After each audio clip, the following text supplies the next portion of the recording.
ये बात मेरे बचपन की है, जब मैं अपने गांव रहता था। गांव में मेरे बहुत से दोस्त थे।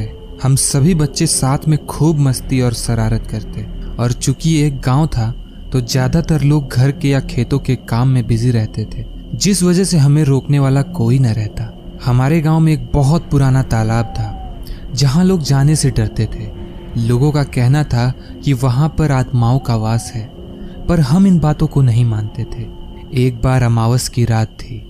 उस रात हम सबको एक शरारत सूझी, क्यों ना पुराने तालाब पे चल के कुछ मछलियां पकड़ी जाएं। हम सभी वहां पहुंच के मछलियां पकड़ने लगे।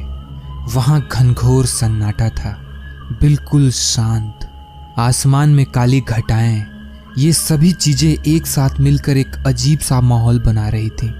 मुझे और मेरे दोस्त विशाल को यहाँ डर लग रहा था, इसलिए मैंने सबको वापस घर चलने को कहा, पर आनंद और सिद्ध ने मना कर दिया।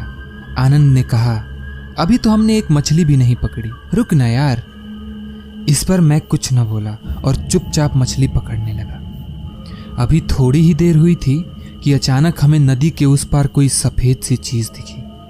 कुछ भी साफ नहीं दिख रहा था, इसलिए मैंने अपने फोन के फ्लैश को उसकी तरफ चलाया। नदी के उस पार सफेद साड़ी पहने एक लड़की खड़ी थी। मैं और विशाल तो पहले से ही डरे थे, पर उस लड़की को देख के हम सब डर गए। आखिर वो यहाँ कर क्या रही थी? मैंने थोड़ी हिम्मत करके आवाज दी, ओ बहन जी, आप कौन हो? इतनी रात यहाँ क्या कर रही हो? इस पर उस लड़की ने कहा, मैं यहाँ खो गई हूँ, प्लीज आप लोग मेरी मदद करो। हम सब ने एक दूसरे की तरफ देखा और इंसानियत के नाते उसे घर छोड़ने का फैसला लिया। मैंने फिर आवाज दी, आप यहाँ आ जाओ, हम आपको घर छोड़ देंगे। वो लड़की हमारी तरफ आने लगी।